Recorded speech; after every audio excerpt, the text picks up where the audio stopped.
Service in Sterling, Virginia has issued a special marine warning for Chesapeake Bay from North Beach to Drum Point, Maryland, Choptank River to Cambridge, Maryland, and the Little Choptank River, Atchison River to Brooms Island, Maryland, Tangier Sound and the inland waters surrounding Bloodsworth Island until 11:15 p.m.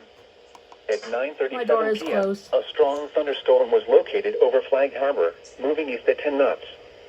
Hazard, wind gusts 34 knots or greater. Source, radar indicated. Impact, boaters and small craft could be thrown overboard by suddenly higher winds and waves capsizing their vessel. Locations impacted include Cuckold Creek, Greenwell State Park, Town Creek, St. Leonard Creek, Tillman Island, Black Onet Point, Fishing Bay, James Island, Calvert Cliffs, Solomon's Island, Knapp's Narrows Bridge, and Taylor's Island.